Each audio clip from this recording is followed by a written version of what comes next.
Ladies and gentlemen, I am Paul, U.S. Army combat veteran, and today we are going to be taking a look at something that's not often talked about, and that is Ukrainian armor forces. This is, where are the Ukrainian tanks and what are they doing? We're going to take a look and we're going to answer the question of just why this Ukraine tank battalion is potentially one of the reasons we're not seeing Ukraine advancing in the east. Let's get into it. Equipped with machines that weigh 46 tons, but they are very difficult to find. Hidden in the forest, not far from the front line, a tank crew work on a T-84. It's a precious piece of kit. The Ukrainian military's only got 6 of them. So this is what was the craziest to me, is the idea that Ukraine only has a tiny handful of tanks, of armor vehicles. And the reason this is such a problem is because mechanized warfare and combined arms warfare are essential to achieving what are called effects at scale. Right? A battalion of tanks and a battalion of infantry working together can be more effective than just 6 tanks plus, or 60 tanks plus 6,000 infantry, or whatever the math is in this military. Right? They work together to help solve each other's problems and to patch each other's vulnerabilities. We see the Russians with sort of the opposite effect. They have a plethora of armored forces, but are extremely short in qualified infantry forces. And so we often see the Russians run into the opposite problem, in which they push very hard. For example, pushing towards Kiev, where their tanks would outrun their infantry, and tanks would enter cities and villages with no infantry support. They would find themselves under fire, unable to stop the light infantry because they lacked infantry of their own. The opposite seems to be happening to the Ukrainian forces. They are very able to push the Russians back on defense and to make every advance the Russians make incredibly costly, but without armored forces that can cover open terrain, cover distances quickly, and engage the enemy even as they push back before they can get into defensive positions, Ukraine's going to struggle to advance, right? Advance against Russia. Although it can be difficult to start. Да, нюанси різні є, тому що польова експлуатація, однак машина доволі себе хорошо зарекомендувала. І влучно стріляє на відстані 3-4 кілометри і швидко їде.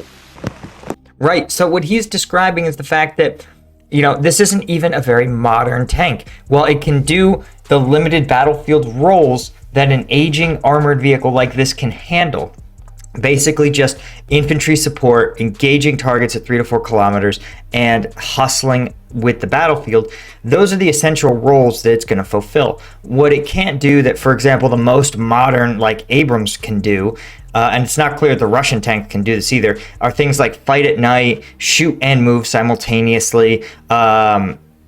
Obviously with only 6 tanks, you're not going to maneuver in formation. You'll never see a dozen tanks or more pushing through a front line, right? You just can't get that scale. And the problem they also run into that you're seeing here is that when you only have a limited number of them, you can't engage in economies of scale. An economy of scale is the idea that if you have 200 tanks, it's actually easier to forecast how many of certain types of parts that you need, right? Let's say 1%, 1% of tanks will have this part fail in a given year. You have 200 tanks, so you can be reasonably certain that you'll probably need about 2 of this part. Well, so you order 3 or 4 to cover your bases, and you're good to go. But if you have 6 tanks, how many of those parts do you order? Even ordering one of those parts is potentially 3 or 4 times more than you need. It becomes actually logistically more difficult. You also may not have good data, like 200 tanks, right? That's a big sample size. You're going to know a lot about the failure rates, about how they respond to the operations you put them in. When you have 10 tanks, that you're just not going to get the same data. You don't know if a tank breaking or not being able to perform in a certain way is a one-off, is a quirk of the crew, a quirk of that particular tank, and if that's generalizable to your larger population of tanks. So when you have these tiny sample sizes, and this is the problem with Russia's super advanced fighters, right? Russia has a lot of gee-whiz technology. They have a 5th generation fighter. They have a tank that's on, sort of on par with the Abrams, but they have so few of them that it's almost impossible for them to keep them in the field, to maintain them. Instead, they have to rely on their old technology, older tanks with bad retrofits that they know they have the logistical backbone and scale to keep running. So that's why we're seeing these sort of guys sitting there trying to just keep their tank running. Vadim and Andrei are on their 3rd tank now. They lost the first 2 under heavy fire. The Russians have more vehicles and artillery at the front. Here's what happened the first time. Пряме влучання в нашу машинку. Екіпаж All right, so they have evacuated not that far from the tank. I'm just going to point that out. The tank is there. They are close enough that if there were rounds cooking off, they are still in considerable danger. навідник. Мехвод. Or the enemy can just engage you. That is very close. По якому? It's become a feature of this war, the crew documenting the scene from the battlefield. He needs to do more running. You can't be in an open field, right? Small arms range is generally considered 300 to 600 meters. So that is around 3 to 6 football fields for you Americans. And that is quite a jog that you want to be making before you consider yourself out of small arms range. And if your armored vehicle, your tank, already took a hit, you know that where you are is deep inside small arms range. And they seem to realize they've had a lucky escape. One says he's tired. Ні, Андрюш, пішли скотимося трошки нижче, щоб вони нас не прострілювали. The head of this secret Yes, getting away before the Russians can shoot you is a good call. You also notice those tankers did not have what are called PDWs, or personal defense weapons. I don't think that's all that shocking. But again, you really, really at that point want to get out of the area. If there's hostiles nearby, you are unarmed and they are shooting at you. tank base is a youthful 21 years old and officially graduated from the military academy on the day of our visit. But Lieutenant Timoshuk says he believes in his men and the prospect of victory. У нас люди в першу чергу це досвідчені, знають навіщо вони. The other problem that you run into when you have so few tanks is that you have very few tank crews to teach. You have to ask yourself, what did this guy learn in his military academy? When you have very few tanks, what did you train on? Maybe nothing. And even if you did, who trained you? How are there really qualified Ukrainian tank officers who aren't in the field? And so then you ask yourself, what is this lieutenant going to contribute to the tank operations effort if he's only learned, for example, infantry operations? So again, you have the same math, this economy of scale for parts also happens with crews. You need a certain level of experience across your armed forces to have qualified, experienced instructors at every level, to have qualified crews who there's a bench, so to speak, of qualified people who can continue to field tanks even when you take some casualties, right? But to do all that, you have to have just a lot of vehicles. If you only have 6 tanks, you're almost never going to have enough crews to staff an entire schoolhouse to train every specialty, officers and enlisted. В першу чергу сюди прийшли через своїх сімей і через нашу батьківщину. І через це ми переможемо.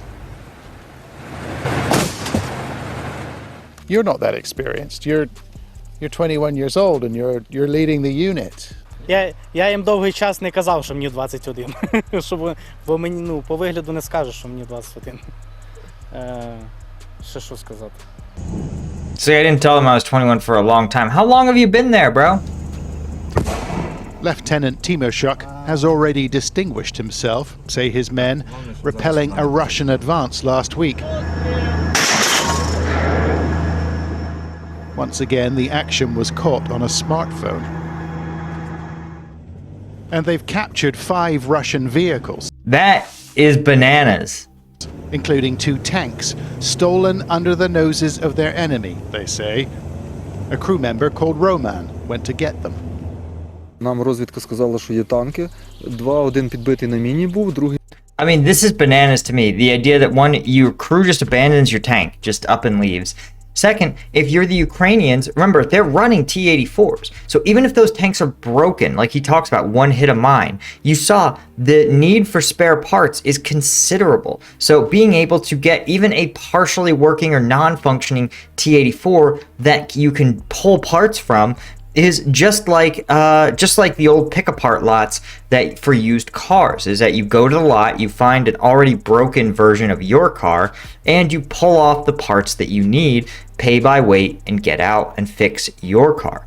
So that's the idea with some of these tanks. Even if they've taken damage, they're not useless. They offer a ton of utility. Другий був заведений, стояв. And if you can get them back running, as we discussed, that's going to grow your own armored forces. І ми поїхали туди. What did it feel like as you jumped into the Russian tank? Радість була, що ми ще поновили свій автопарк танків. Скажи, що страх прийшов аж вдома, коли нам сказали, що там через кілометр 200 танків русських стояли. Но вони цього не очікували, що ми такі наглі підемо і вкрадемо в них танк. Their opponent is formidable, far better equipped. But there is plenty of spirit in the woods. The Russians can be defeated, says the unit's commander, but they'll have to be smart to survive. Right. This is the idea. And the truth is, these tanks can be effective if they're used in a way that is commensurate with what they have. The truth is, they can't, as discussed, numerically, they can't go toe-to-toe with Russian tank forces. Instead, what they should do is be supporting Ukrainian infantry in places where there's limited Russian tank support. In Severodonetsk would be a great example, helping clear streets, helping hold strategic street corners, right? That sort of stuff may be the most productive use of these armored vehicles. Anyway, guys, I hope you enjoyed this video. Please subscribe. We're so close to 100k subs. If you hit sub, right, it won't cost you anything. It won't mean you see every video, but it will make a huge difference for me. Also, if you want access to some videos that are just a little too spicy for YouTube, right, I do breakdowns on the Patreon. Thanks, my Lieutenant tier patrons. I'll see you in the next one.